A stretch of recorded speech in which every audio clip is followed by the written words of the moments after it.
എല്ലാവരും സുഖമായിട്ടിരിക്കുന്നു എന്ന് വിചാരിക്കുന്നു. അപ്പൊ നമ്മളുടെ ഇന്നത്തെ ക്ലാസ്സിന് വേണ്ടിയൊക്കെ ഇങ്ങനെ വെയിറ്റ് ചെയ്തിരിക്കുവാണെന്നറിയാം. എല്ലാവരും നമ്മളുടെ ക്ലാസ്സുകൾ കാണുന്നു, ഇഷ്ടപ്പെടുന്നു എന്നറിയുന്നതിൽ ഒത്തിരി സന്തോഷമുണ്ട്. അതുപോലെ തന്നെ നിങ്ങൾക്ക് ഒരുപാട് യൂസ്ഫുൾ ആവുന്നു എന്നൊക്കെ അറിയുമ്പോൾ.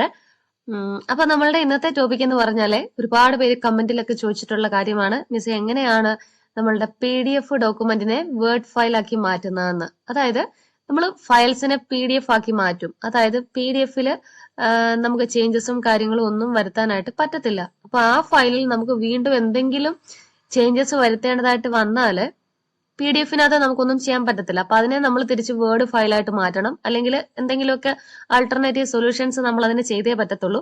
അപ്പം അതിനുള്ള ഒരു സൊല്യൂഷനാണ് നമ്മൾ ഇന്ന് പറയാൻ പോകുന്നത്, എങ്ങനെ നമുക്ക് ഒരു PDF ഫയലിനെ വേർഡ് ഫയലാക്കി മാറ്റാമെന്നാണ്.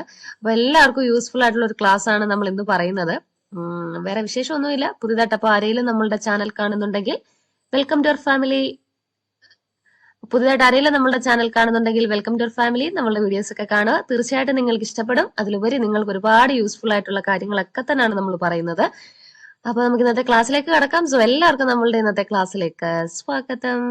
ഇന്നത്തെ നമ്മുടെ ക്ലാസ് ഇവിടെ സ്റ്റാർട്ട് ചെയ്യാൻ പോവാണ്. അപ്പൊ ഇന്ന് നമ്മൾ ഇൻട്രോയിലൊക്കെ പറഞ്ഞ പോലെ വളരെ പ്രധാനപ്പെട്ട ഒരു ടോപ്പിക്കാണ് നമ്മൾ ഇന്ന് കവർ ചെയ്യാൻ പോകുന്നത്. അതായത് എങ്ങനെ നമുക്കൊരു PDF ഫയലിനെ വേർഡ് ഫയലാക്കി മാറ്റാമെന്ന്. അപ്പൊ ഇനി അറിയാത്തവർക്ക് വേണ്ടിയിട്ട് പറയുവാണ്, PDF ഫയൽ എന്ന് പറഞ്ഞാല് ഞാൻ ജസ്റ്റ് ഒരെണ്ണം ഒന്ന് ഓപ്പൺ ചെയ്ത് കാണിക്കാം. നമുക്ക് ഈ ഒരു ഡെസ്ക്ടോപ്പിൽ കാണുന്ന പേജ് 1 എന്ന് പറയുന്നത് ഒരു PDF ഫയലാണ്. അത് കാണുമ്പോഴേ നമുക്കറിയാം, കാരണം ഒരു റെഡ് കളറിൽ ഒരു ബോക്സ് പോലെ അതിന്റെ മുകളിൽ എഴുതി കാണിച്ചിട്ടുണ്ട്, PDF എന്ന് കൊടുത്തിട്ടുണ്ട്. അപ്പൊ ഇനി നമുക്ക് ആ ഫയലിനെ ഒന്ന് ഓപ്പൺ ചെയ്ത് നോക്കാം. ഓപ്പൺ ചെയ്യുക എന്ന് പറഞ്ഞാല്, അതായത് ഈ ഒരു ഫയലിനെ ഓപ്പൺ ചെയ്യുന്നത്, ഇതിന്റെ മുകളിൽ എവിടെയെങ്കിലും ഒന്ന് ജസ്റ്റ് മൗസ് ഒന്ന് വെക്കുക. എന്നിട്ട് മൗസിന്റെ ലെഫ്റ്റ് ബട്ടൺ അടുപ്പിച്ച് 2 തവണ ക്ലിക്ക് ചെയ്യണം. നമ്മൾ ടച്ച് പാഡാണ് ഉപയോഗിക്കുന്നതെങ്കിൽ ടച്ച് പാഡിൽ 2 തവണയൊന്ന് ടച്ച് ചെയ്യണം. അപ്പൊ ചിലർക്ക് വിചാരിക്കും ഇതൊക്കെ എല്ലാവർക്കും അറിയാവുന്ന കാര്യമല്ലേ, പിന്നെ എന്തിനാണ് ഇങ്ങനെ പറയുന്നതെന്ന്. അപ്പൊ നമ്മള് എപ്പോഴും പറയുന്ന പോലെ തന്നെ നമ്മുടെ ക്ലാസ് എന്ന് പറഞ്ഞാല് ഒന്നും അറിയാത്തവർക്ക് വേണ്ടിയിട്ട്, അല്ലെങ്കിൽ എത്ര ക്ലാസ്സിൽ പോയി പഠിച്ചിട്ടും പഠിക്കാൻ സാധിക്കാത്തവര്, അല്ലെങ്കിൽ ഞങ്ങൾക്ക് ഇനി കമ്പ്യൂട്ടർ പഠിക്കാനേ പറ്റില്ല എന്നൊക്കെ പറഞ്ഞെടുത്ത് മാറ്റി വെച്ചവർക്ക് വേണ്ടിയിട്ടാണ്. അപ്പൊ അതുകൊണ്ടാണ് നമ്മൾ എല്ലാ ക്ലാസ്സിലും കുറച്ച് ഡീറ്റെയിൽഡ് ആയിട്ട് പറയുന്നത്. അപ്പൊ അറിയാവുന്നവര് കുഴപ്പമില്ല, കുറച്ചൊന്ന് സ്കിപ്പ് ചെയ്ത് മുന്നോട്ട് പോയി കഴിഞ്ഞാൽ പെട്ടെന്ന് അത് കാണാനായിട്ട് സാധിക്കും. ഓക്കെ, അപ്പൊ നമ്മളുടെ കാര്യത്തിലേക്ക് വരാം. നമ്മൾ ഈ PDF ഫയലിനെ ഓപ്പൺ ചെയ്തു. ഓപ്പൺ ചെയ്ത് കഴിഞ്ഞപ്പോൾ ഇവിടെ ഒരു കുറെ കാര്യങ്ങൾ ടൈപ്പ് ചെയ്തതുണ്ട്. നമുക്ക് ഇതിനകത്ത് എന്തെങ്കിലും ഒരു കാര്യം മാറ്റം വരുത്തണമെന്ന് തോന്നി. PDF ഡോക്യുമെന്റിൽ നമുക്ക് ആ ചേഞ്ചസ് വരുത്താൻ പറ്റത്തില്ല. നമുക്ക് അങ്ങനെ തോന്നിയെങ്കിലും നമുക്ക് അതിനകത്ത് ഒരു ചേഞ്ചസും വരുത്താനായിട്ട് പറ്റത്തില്ല. അപ്പൊ നമ്മൾ എല്ലാ ഡോക്യുമെന്റ്സും നമ്മളുടെ കാര്യങ്ങളെല്ലാം ചെയ്തതിന് ശേഷം, അതായത് നമ്മൾ വേർഡിനകത്ത് തയ്യാറാക്കി അതിനകത്ത് വരേണ്ട ചേഞ്ചസും കാര്യങ്ങളും എല്ലാം വരുത്തിയിട്ട് PDF ഫയൽ ആക്കിയിട്ടാണ് നമ്മൾ സെൻഡ് ചെയ്യുന്നത്. ഇപ്പൊ ഒരു എക്സാമ്പിൾ പറയുകയാണെങ്കിൽ, നമ്മൾ ഒരു ബയോഡേറ്റ അയക്കുമ്പോൾ അതിനെ PDF ആക്കിയിട്ടാണ് നമ്മൾ ജോലിക്കൊക്കെ മെയിൽ അയക്കുമ്പോൾ PDF ആക്കിയിട്ടാണ് അതിനെ അയക്കുന്നത്. കാരണം PDF ആക്കി അയച്ചു കഴിഞ്ഞാല് മറ്റാര് നമ്മുടെ ഫയൽ ഓപ്പൺ ചെയ്ത് കഴിഞ്ഞാലും അതിനകത്ത് ചേഞ്ചസ് ഒന്നും വരുത്താൻ പറ്റത്തില്ല. അല്ലെങ്കിൽ ചിലപ്പോൾ നമ്മൾ വേർഡ് ഫയൽ നമ്മൾ അയച്ചു കൊടുക്കും, ചിലപ്പോൾ അവരുടെ കൈ കിട്ടുമ്പോൾ ഇനി ഓപ്പൺ ചെയ്യുമ്പോഴോ എന്തെങ്കിലും ബൈ ഡിഫോൾട്ട് ആയിട്ട് അതിനകത്തെ മൊത്തം കാര്യങ്ങളും ചിലപ്പോൾ കിട്ടാതിരിക്കാം, അല്ലെങ്കിൽ വേറെ ആരെങ്കിലും ഓപ്പൺ ചെയ്ത് കഴിഞ്ഞാൽ അതിനകത്ത് എന്തെങ്കിലും കാര്യങ്ങൾ ഡിലീറ്റ് ആക്കി കളയാം, അങ്ങനെയൊക്കെ സാധ്യതകളുണ്ട്. അപ്പൊ അതുകൊണ്ടാണ് നമ്മൾ വേർഡ് ഫയലിനെ PDF ആക്കിയിട്ട് അയക്കുന്നത്. PDF എന്ന് പറഞ്ഞാൽ സിമ്പിൾ ആയിട്ട് പറഞ്ഞാൽ ഇത്രയേ ഉള്ളൂ, നമുക്ക് ഒരു ചേഞ്ചസും വരുത്താൻ അതിനകത്ത് പറ്റത്തില്ല. ഇപ്പൊ ഈ ഇരിക്കുന്ന ഡോക്യുമെന്റിൽ എനിക്ക് കുറച്ച് കാര്യങ്ങൾ കൂട്ടിച്ചേർക്കണമെന്നുണ്ട്, പക്ഷെ ഇതിനകത്തൊന്നും ചെയ്യാൻ പറ്റത്തില്ല. ടൈപ്പ് ചെയ്യാൻ നമ്മൾ എത്ര കടന്ന് ചെയ്താലും പറ്റത്തില്ല. അപ്പൊ ഈ PDF-നകത്ത് നമുക്ക് എന്തെങ്കിലും ഒരു കാര്യം ആഡ് ചെയ്യണമെങ്കിൽ നമ്മൾ ഈ PDF ഫയലിനെ വേർഡ് ഫയലാക്കി മാറ്റണം. അപ്പൊ അതെങ്ങനെ മാറ്റാമെന്ന് നമുക്ക് നോക്കാം. അത് നമ്മൾ ഓൺലൈൻ ആയിട്ടാണ് ചെയ്യുന്നത്. അതായത് നമ്മൾ ഇന്റർനെറ്റ് ആക്സസ് ചെയ്യാൻ വേണ്ടി ഉപയോഗിക്കുന്ന ഏത് വെബ് ബ്രൗസർ ആണോ അതിനെ ആദ്യം ഓപ്പൺ ചെയ്യുക. ഇവിടെ ഞാനിപ്പോ ഉപയോഗിക്കുന്നത് മോസില്ലയാണ്. നിങ്ങളുടെ സിസ്റ്റത്തിൽ ഇനിയും ഈ ഒരു ഗൂഗിൾ ക്രോം ആണെങ്കിൽ അത് ഉപയോഗിക്കാം. ഏത് വെബ് ബ്രൗസർ വേണമെങ്കിലും ഉപയോഗിക്കാം. ഞാനിപ്പോ ജസ്റ്റ് ഈ ഒരു മോസില്ല ഉപയോഗിച്ചെന്നേ ഉള്ളൂ. ഇപ്പൊ മോസില്ല ഫയർഫോക്സ് നമ്മൾ ഓപ്പൺ ചെയ്തു. ഇനി ചെയ്യേണ്ട കാര്യം, നമുക്ക് സെർച്ച് ചെയ്യേണ്ട ആ ഒരു സ്പേസിൽ, ഗൂഗിൾ എന്നൊക്കെ കാണുന്ന ആ സെർച്ച് ചെയ്യുന്ന ആ സ്പേസിൽ ഒന്ന് ക്ലിക്ക് ചെയ്യുക. ക്ലിക്ക് ചെയ്തിട്ട് അവിടെ നമ്മൾ PDF ടു വേർഡ് കൺവേർട്ടർ എന്ന് കൊടുക്കുക. PDF to word converter. അപ്പൊ നമുക്ക് കിട്ടേണ്ട ആളിനെ നമ്മൾ ടൈപ്പ് ചെയ്തു, പക്ഷെ ടൈപ്പ് ചെയ്ത് കൊടുത്തിട്ട് അതിന്റെ പ്രോസസ്സിംഗ് നടക്കണമെങ്കിൽ കീബോർഡിലെ എന്റർ കീ ഒന്ന് പ്രസ് ചെയ്യണം. എന്നാൽ മാത്രമേ എവിടെയോ ഇരിക്കുന്ന കാര്യത്തിന് നമ്മളുടെ ലാപ്ടോപ്പിലോട്ട് സെർച്ച് ചെയ്ത് പോയി കണ്ടുപിടിച്ചുകൊണ്ട് വരത്തുള്ളൂ. അപ്പൊ നമ്മൾ എന്റർ കീ എല്ലാം പ്രസ് ചെയ്ത് കഴിഞ്ഞപ്പം പ്രോസസ്സിംഗ് എല്ലാം നടന്ന് എവിടെയൊക്കെയോ ഇരുന്ന കുറേ വിവരങ്ങള് നമ്മുടെ ലാപ്ടോപ്പിന്റെ മുന്നിലോട്ട് വന്നിട്ടുണ്ട്. ഇനി നമ്മൾ ഇതിനകത്തെ കാര്യങ്ങളൊക്കെ ഒന്ന് സമാധാനമായിട്ട് നമ്മളൊന്ന് വായിച്ചു നോക്കുക. വായിച്ചു നോക്കി കഴിഞ്ഞപ്പോൾ ഫസ്റ്റ് വൺ തന്നെ convert PDF to word online for free. അതായത് ഫ്രീ ആയിട്ട് നമുക്ക് നമ്മുടെ PDF ഫയലിനെ വേർഡ് ഫയലാക്കി മാറ്റാനുള്ള ഒരു ലിങ്ക് ആണ്. താഴോട്ട് നോക്കിയപ്പോഴും അത് തന്നെയാണ്, കൺവേർട്ട് PDF ടു വേർഡ്. അപ്പൊ ഈ താഴോട്ട് കാണുന്നതെല്ലാം ആ സെയിം കാര്യം തന്നെയാണ്. അതായത് പല പല സൈറ്റിൽ നിന്നുമുള്ള സെയിം കാര്യങ്ങളാണ്. അപ്പൊ നമുക്ക് ഇതിനകത്ത് ഏത് വേണമെങ്കിലും യൂസ് ചെയ്യാം, നമ്മുടെ ഇഷ്ടമാണ്. നമുക്ക് ഒന്നാമത്തെ വേണമെങ്കിൽ ഒന്നാമത്തെ എടുക്കാം, രണ്ടാമത്തെ വേണമെങ്കിൽ രണ്ടാമത്തെ എടുക്കാം, നമ്മുടെ ഇഷ്ടമാണ്. നമുക്ക് ഏത് വേണമെങ്കിലും ചൂസ് ചെയ്യാം. ഞാനിപ്പോ ഇവിടെ സെലക്ട് ചെയ്യാൻ പോകുന്നത് ഈ ഒന്നാമത്തെയാണ്. അതായത് convert PDF to word online for free, ഈ കാണുന്ന ഓപ്ഷൻ. ഇനി നമുക്ക് ഈ ഒരു ഒന്നാമത്തെ ഓപ്ഷൻ സെലക്ട് ചെയ്യാനായിട്ട് ഈ convert PDF to word online for free എന്ന് പറയുന്ന ഈ ഒരു ലിങ്കിന്റെ എവിടെയെങ്കിലും മൗസ് വെച്ചാൽ മതി. ഇന്ന സ്ഥലത്ത് വെക്കണമെന്നില്ല, ഇതിന്റെ എവിടെയെങ്കിലും വെക്കുക. എന്നിട്ട് സെലക്ട് ചെയ്യാനായിട്ട് മൗസിന്റെ ലെഫ്റ്റ് ബട്ടൺ ഒന്ന് ക്ലിക്ക് ചെയ്യുക. ക്ലിക്ക് ചെയ്ത് കഴിയുമ്പോൾ നമുക്ക് കാണാം പുതിയ ഒരു പേജ് ഇങ്ങനെ ഓപ്പൺ ആയി വന്നിട്ടുണ്ട്.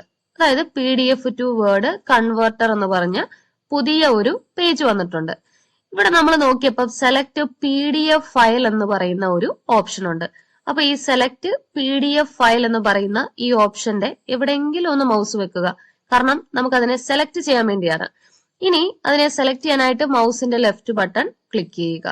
ലെഫ്റ്റ് ബട്ടൺ ക്ലിക്ക് ചെയ്ത് കഴിഞ്ഞപ്പം നമ്മൾ നേരെ പോയിരിക്കുന്നത് നമ്മളുടെ കമ്പ്യൂട്ടറിനകത്തെ ഫോൾഡറുകളെല്ലാം ഇരിക്കുന്ന ഒരു പേജിലേക്കാണ്. അതായത് നമ്മൾ വേർഡിലോട്ട് കൺവേർട്ട് ചെയ്യാൻ ഉദ്ദേശിക്കുന്ന ഫയല് കണ്ടെത്തണം. അപ്പൊ അത് ഏത് ഫോൾഡറിൽ നിന്നാണ് നമുക്ക് കൊണ്ടുവരണ്ടേ എന്ന് ചോദിച്ചിട്ടുള്ള ഒരു പേജാണ്. ഇവിടെ നോക്കിക്കഴിഞ്ഞാൽ കമ്പ്യൂട്ടറിനകത്തെ എല്ലാ ഫോൾഡറും കാണാം. ഡെസ്ക്ടോപ്പ് ഉണ്ട്, ഡൗൺലോഡ്സ് ഉണ്ട്, ഡോക്യുമെന്റ്സ് ഉണ്ട്, പിക്ചേഴ്സ് ഉണ്ട്, അങ്ങനെ നിരവധി ഫോൾഡറുകൾ നമുക്ക് കാണാം. ഇപ്പൊ ഞാൻ കൊണ്ടുവരാൻ ഉദ്ദേശിച്ചിരിക്കുന്ന ഫയല് ഡെസ്ക് ടോപ്പിലാണ് കിടക്കുന്നത്. അപ്പൊ ഈ സൈഡിൽ നിന്ന് നമ്മൾ ഡെസ്ക് ടോപ്പ് എന്നുള്ളത് ചൂസ് ചെയ്യണം. ചൂസ് ചെയ്ത് കഴിഞ്ഞപ്പോൾ നമുക്കിവിടെ ഡെസ്ക് ടോപ്പിലുള്ള ഫയലുകളെല്ലാം കാണാം, അതായത് PDF ഫയലുകൾ. ഇപ്പൊ ഞാന് വേർഡിലോട്ട് കൺവേർട്ട് ചെയ്യാൻ ഉദ്ദേശിക്കുന്നത് ഈ പേജ് 1 എന്ന് പറയുന്ന ഈ ഒരു ഫയലാണ്. അപ്പൊ ഇതിനെ ഒന്ന് സെലക്ട് ചെയ്യണം. സെലക്ട് ചെയ്യുക എന്ന് പറഞ്ഞാൽ ഈ ഫയലിന്റെ എവിടെയെങ്കിലും ഒന്ന് മൗസ് വെക്കുക, എന്നിട്ട് മൗസിന്റെ ലെഫ്റ്റ് ബട്ടൺ ക്ലിക്ക് ചെയ്യുക. ക്ലിക്ക് ചെയ്ത് കഴിയുമ്പോൾ നമുക്കറിയാം ആ ഫയലിനെ ഒന്ന് ഹൈലൈറ്റ് ചെയ്ത് എടുത്ത് കാണിക്കും, കാരണം അത് സെലക്ട് ആയിട്ടുണ്ട്. ഇനി നമ്മൾ ചെയ്യേണ്ട കാര്യം ഇവിടെ ഓപ്പണും ഉണ്ട് ക്യാൻസലും ഉണ്ട്. അപ്പൊ ഇതിനകത്ത് ഓപ്പൺ എന്ന് പറയുന്നത് സെലക്ട് ചെയ്യണം. സെലക്ട് ചെയ്ത് കഴിഞ്ഞപ്പം നമുക്ക് കാണാം ഈ ഫയല് ഇവിടെ പ്രോസസ്സിംഗ് എല്ലാം നടന്ന് ഓപ്പൺ ആയി വന്നിട്ടുണ്ട്. അപ്പൊ ഇനിയാണ് നമ്മൾക്ക് ചെയ്യാനുള്ള ബാക്കി കാര്യം. അതെന്താണ് എന്ന് വെച്ചാല് പേജിന്റെ നമ്മൾ ഈ അപ്ലോഡ് ചെയ്തതിന്റെ ഏറ്റവും താഴെ വലത്തുവശത്ത് ഏറ്റവും താഴെ നോക്കുമ്പോൾ കൺവേർട്ട് ടു വേർഡ് എന്ന് പറയുന്ന ഒരു ഓപ്ഷൻ ഉണ്ട്. ഇച്ചിരി വലുതായിട്ടാണ് നമുക്ക് കാണാൻ പറ്റുന്നത്. അപ്പൊ ഈ കൺവേർട്ട് ടു വേർഡ് എന്ന് പറയുന്നത് സെലക്ട് ചെയ്യാനായിട്ട് ഇതിന്റെ എവിടെയെങ്കിലും ഒന്ന് മൗസ് വെക്കുക, എന്നിട്ട് സെലക്ട് ചെയ്യാനായിട്ട് മൗസിന്റെ ലെഫ്റ്റ് ബട്ടൺ ക്ലിക്ക് ചെയ്യുക. അപ്പൊ ഞാൻ ക്ലിക്ക് ചെയ്ത ടൈമിൽ തന്നെ നമ്മൾ കണ്ടല്ലോ ഇങ്ങനെ ഒരു പ്രോസസ്സിംഗ് നടന്ന് ഇങ്ങനെ ഒരു കറക്കം കറങ്ങുന്നത്. അപ്പൊ അത് കറങ്ങി നമ്മളുടെ ഫയലിനെ വേർഡാക്കി മാറ്റിയിട്ടുണ്ട്. ആ ഒരു ചെറിയ സമയത്തിനുള്ളിൽ നമുക്ക് ഇവിടെ കാണാം ഡൗൺലോഡ് വേർഡ്. അതായത് നമ്മൾ അപ്ലോഡ് ചെയ്ത ഫയലിനെ വേർഡ് ഫയലാക്കി കൺവേർട്ട് ചെയ്തിട്ടുണ്ട്. ഇനി നമുക്ക് അതിനെ നമ്മുടെ കമ്പ്യൂട്ടറിൽ വേണമെങ്കിൽ ഡൗൺലോഡ് ചെയ്യണം. അപ്പൊ ഡൗൺലോഡ് എന്ന് പറയുന്ന ഈ ഒരു ഓപ്ഷന്റെ എവിടെയെങ്കിലും ഒന്ന് മൗസ് വെക്കുക, എന്നിട്ട് സെലക്ട് ചെയ്യാനായിട്ട് മൗസിന്റെ ലെഫ്റ്റ് ബട്ടൺ ക്ലിക്ക് ചെയ്യുക. ക്ലിക്ക് ചെയ്ത് കഴിഞ്ഞപ്പോൾ നമുക്ക് കാണാം ഈ ഒരു പേജിൽ തന്നെ ഏറ്റവും മുകളില് ഒരു ഡൗൺലോഡ് സിമ്പല് കാണാം. അതായത് താഴോട്ടൊരു ആരോ, അതാണ് ഡൗൺലോഡ്. അപ്പൊ ആ താഴോട്ടുള്ള ആ ഡൗൺലോഡ് സിമ്പലിൽ ഒന്ന് മൗസ് കൊണ്ടുവച്ചു മൗസിന്റെ ലെഫ്റ്റ് ബട്ടൺ ക്ലിക്ക് ചെയ്തു. ക്ലിക്ക് ചെയ്ത് കഴിഞ്ഞപ്പോൾ നമുക്കിവിടെ പേജ് 1 എന്ന് പറയുന്ന ഞാന് കൺവേർട്ട് ചെയ്യാൻ കൊടുത്ത ഫയല് വേർഡായി വന്നത് കാണാം. ഇനി നമുക്ക് അതിനെ ഓപ്പൺ ചെയ്ത് കാണണമെങ്കിൽ ഇതിന്റെ എവിടെയെങ്കിലും ഒന്ന് വെക്കുക, എന്നിട്ട് മൗസിന്റെ ലെഫ്റ്റ് ബട്ടൺ ഒന്ന് ക്ലിക്ക് ചെയ്യുക. ക്ലിക്ക് ചെയ്ത് കഴിഞ്ഞപ്പോൾ നമ്മളുടെ ആ വേർഡ് ഫയൽ ഇങ്ങനെ ഓപ്പൺ ആയി വന്നിട്ടുണ്ട്. ഇനി നമുക്ക് ഇതിനകത്ത് എന്ത് കാര്യം വേണമെങ്കിലും പുതിയതായിട്ട് ആഡ് ചെയ്യാനും ഒക്കെ നമുക്ക് പറ്റും. കണ്ടോ? അപ്പൊ ചില സിസ്റ്റത്തിൽ ഡയറക്റ്റ് നമുക്ക് ഓപ്പൺ ചെയ്യാൻ പറ്റിയില്ലെങ്കിൽ, ഓപ്പൺ ചെയ്യാനല്ല, നമുക്ക് ഇവിടുന്ന് ഡൗൺലോഡ് ചെയ്ത് ഇതിനെ ഓപ്പൺ ചെയ്ത് കഴിയുമ്പോൾ നമ്മളിവിടെ ടൈപ്പ് ചെയ്യാൻ നോക്കുമ്പോൾ എഡിറ്റിംഗ് നമുക്ക് പറ്റുന്നില്ലെങ്കിൽ ഇതിന്റെ തൊട്ട് മുകളിൽ എനേബിൾ എഡിറ്റിംഗ് എന്ന് പറയുന്ന ഒരു ഓപ്ഷൻ ഉണ്ട്. അതിലൊന്ന് ക്ലിക്ക് ചെയ്താൽ മതി. ചില വിൻഡോസിന്റെ വെർഷൻ, ഇപ്പൊ നമ്മുടെ വിൻഡോസ് 11 വേർഷനകത്ത് എനേബിൾ എഡിറ്റിംഗ് എന്നൊരു ഓപ്ഷൻ മുകളിൽ ഉണ്ടായിരുന്നു. അത് ക്ലിക്ക് ചെയ്ത് കഴിഞ്ഞപ്പോഴാണ് നമുക്ക് ടൈപ്പ് ചെയ്യാൻ പറ്റിയത്. കണ്ടോ? ഇനി നമുക്ക് എന്ത് കാര്യം വേണേലും ഇതിനകത്ത് ആഡ് ചെയ്ത് ചേർക്കാനായിട്ട് പറ്റും. അപ്പൊ നമ്മൾ ഇന്ന് പറഞ്ഞത് വളരെ പ്രധാനപ്പെട്ട കാര്യമാണ്. PDF ഫയൽ എന്ന് പറഞ്ഞാല് നമുക്ക് അതിനകത്ത് ഒരു കാര്യം എഡിറ്റ് ചെയ്യാൻ പറ്റത്തില്ല. PDF ഫയലിൽ നമുക്ക് എന്തെങ്കിലും ചേഞ്ചസ് വരുത്തണമെങ്കിൽ ആ ഫയലിനെ നമ്മൾ വേർഡ് ഫയലാക്കി മാറ്റണം. അപ്പൊ അതാണ് നമ്മൾ ഇന്ന് പഠിച്ചത്. ഇനി ഒരു കാര്യം കൂടെ പറയാം. നമ്മൾ ഒന്നാമത്തെ ലിങ്ക് ആണ് ഓപ്പൺ ചെയ്തത്. നമുക്ക് രണ്ടാമത്തെ ലിങ്ക് ഒന്ന് ഓപ്പൺ ചെയ്ത് നോക്കാം. രണ്ടാമത്തെ ലിങ്കിന്റെ എവിടെയെങ്കിലും ഒന്ന് മൗസ് വെക്കുക, എന്നിട്ട് ലെഫ്റ്റ് ബട്ടൺ ഒന്ന് ക്ലിക്ക് ചെയ്യുക. അപ്പോഴും നമുക്ക് സെയിം കാര്യം തന്നെയാണ് കാണാൻ പറ്റുന്നത്. പക്ഷെ ആ പേജിന്റെ അപ്പിയറൻസിൽ ചില വ്യത്യാസം ഉണ്ടെന്നേ ഉള്ളൂ. അതായത് ഇതിന്റെ കളറും ഇതിന്റെ പൊസിഷനിലും ഒക്കെ വ്യത്യാസം ഉണ്ടെന്നേ ഉള്ളൂ. ഇനി ഈ ചൂസ് ഫയൽ എന്നുള്ളിടത്തൊന്ന് ക്ലിക്ക് ചെയ്യുക. ക്ലിക്ക് ചെയ്യുക എന്ന് പറയുമ്പോൾ ഓർത്തോണം, ലെഫ്റ്റ് ബട്ടൺ ആണ് ക്ലിക്ക് ചെയ്യേണ്ടത്. ഇവിടെ നേരത്തെ പറഞ്ഞ പോലെ തന്നെ നമ്മുടെ ഫയലിനെ നമ്മൾ അപ്ലോഡ് ചെയ്യുക, എന്നിട്ട് ഓപ്പൺ കൊടുക്കുക. ഓപ്പൺ കൊടുത്തു കഴിയുമ്പോൾ പ്രോസസ്സിംഗ് ഇങ്ങനെ നടക്കുകയാണ്. ഒരു 2-3 മിനിറ്റ് ടൈം എടുത്തു കഴിഞ്ഞ് പ്രോസസ്സിംഗ് കഴിഞ്ഞ് നമുക്ക് ആ ഫയൽ ഇവിടെ സെറ്റ് ആയിട്ടുണ്ട്. പക്ഷെ ഇതിന്റെ ഡൗൺലോഡ്സ് എന്ന് പറയുന്നത് ഇച്ചിരി മുകളിലാണ്, നമ്മൾ ആദ്യം കണ്ടതിന്റെ ഇച്ചിരി താഴെയാണ്. അപ്പൊ ഈ പേജിനകത്ത് നമ്മൾ ഓപ്ഷൻ കാണുന്നത് ചിലപ്പോൾ അങ്ങോട്ടും ഇങ്ങോട്ടും ഒക്കെ മാറ്റം വന്നേ ഉള്ളൂ, ബാക്കിയെല്ലാം സെയിം ആണ്. ഇനി ഈ ഫയൽ നമ്മുടെ കമ്പ്യൂട്ടറിൽ വേണമെങ്കിൽ ഈ ഡൗൺലോഡ് എന്നുള്ളതിൽ ക്ലിക്ക് ചെയ്യുക. ക്ലിക്ക് ചെയ്ത് കഴിയുമ്പോൾ നേരത്തെ ഡൗൺലോഡ് ആയ അതേ സ്ഥലത്ത് ഡൗൺലോഡ് ആയിട്ടുണ്ട്. അതിൽ നിന്നും ഓപ്പൺ ചെയ്യാം. ഓപ്പൺ ചെയ്ത് കഴിയുമ്പോൾ വേർഡിനകത്ത് നമ്മുടെ ആ ഫയൽ ഇങ്ങനെ ഓപ്പൺ ആയി വന്നിട്ടുണ്ട്. ഇപ്പൊ ഞാൻ ടൈപ്പ് ചെയ്തപ്പോൾ നമുക്കൊന്നും വരുന്നില്ല. കാരണം എന്താന്ന് വെച്ചാല് ഇതിന്റെ മുകളിൽ എനേബിൾ എഡിറ്റിംഗ് എന്ന് പറഞ്ഞൊരു ഓപ്ഷൻ ഉണ്ട്. അതൊന്ന് ക്ലിക്ക് ചെയ്യണം. ചിലപ്പോൾ നിങ്ങളുടെ സിസ്റ്റത്തിൽ അങ്ങനെ വരത്തില്ല, ചിലരുടെ സിസ്റ്റത്തിൽ വരാം. അപ്പൊ എനേബിൾ എഡിറ്റിംഗ് ഉള്ളവര് അതിൽ ക്ലിക്ക് ചെയ്തിട്ട് വേണം എഡിറ്റ് ചെയ്യാനായിട്ട്. അല്ലാത്തവരുടെ സിസ്റ്റത്തിൽ ഡയറക്റ്റ് ആയിട്ട് നമുക്ക് എഡിറ്റ് ചെയ്യാൻ പറ്റും. അപ്പൊ എല്ലാവർക്കും യൂസ്ഫുൾ ആയിട്ടുള്ള ഒരു കാര്യമാണ് നമ്മൾ ഇന്ന് പറഞ്ഞത്. അപ്പൊ എല്ലാവരും ചെയ്തു നോക്കണം. ചെയ്തു നോക്കിയിട്ട് നിങ്ങൾക്കത് ചെയ്യാൻ സാധിച്ചോ, നിങ്ങൾക്കത് എളുപ്പമായോ എന്നുകൂടെ പറയുക. നാളെ ഇപ്പൊ നല്ലൊരു ക്ലാസ്സുമായി വീണ്ടും കണ്ടുമുട്ടാം. എല്ലാവർക്കും നന്ദി.